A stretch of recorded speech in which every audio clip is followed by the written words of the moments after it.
Today we will discuss about the subject water resources management and our topic is diversion headworks. So first let's start with the contents. Our contents are headworks, purpose of diversion headworks, types of diversion headworks and last components of diversion headworks.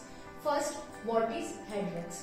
A hydraulic structure constructed across a river for the purpose of rising water level in the river so that it can be diverted into off-tracking canal is known as headworks. Headworks is divided into two parts. First one is the storage headworks and second one is the diversion headworks. Then purpose of diversion headworks. It raises the water level into the river. It regulates the supply of water into the canal. It controls the silt entry into the canal. It provides some storage of water for a short period. It reduces some fluctuation in the level of supply in the river. Then, types of diversion headworks. There are basically two types of diversion headworks. First one is the temporary diversion headworks and second one is the permanent diversion headworks. First is the temporary diversion headworks. It consists of spur or bunds constructed across a river to raise the water level in the river and divert it into the canal.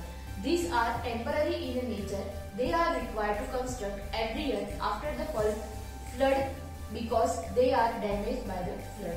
Second one is the permanent diversion headworks. It consists of permanent structure across the river to raise the water level in the river and divert into the canal. Next, components of diversion headworks. In that, first is weir or barrage, divide wall, fish ladder, approach channel, scouring sluice, canal head regulator, silt excluder and silt ejector, then canal bunds and last marginal bunds. Let's discuss one by one. First is the weir. The weir is solid construction put across the river to raise the water level and in the river and divert the water into the canal. Second one is the barrage. The function of barrage is similar to that weir, but heading up of water is effected by the gates alone. Then divide walls. A divide wall or a divide wall is a long masonry or a concrete wall projected on a sides of stone or concrete blocks constructed at the right angle to the axis of the water to separate the undersluice from the rest of weir. Then next is the fish ladder.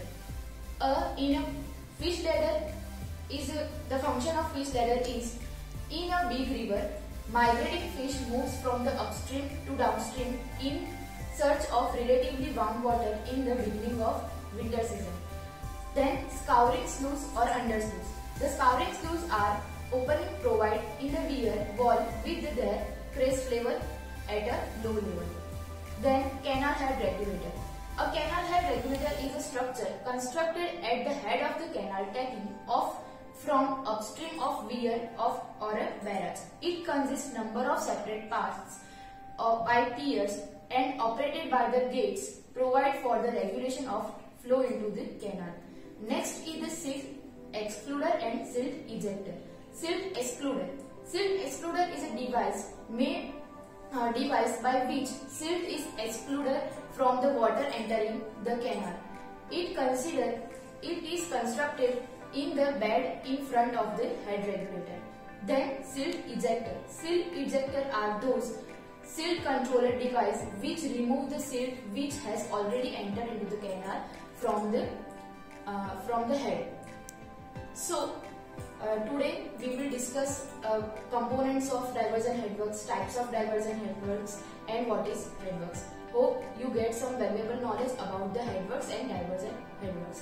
Here I am giving you a link of multiple choice question from which you can evaluate yourself about this video session.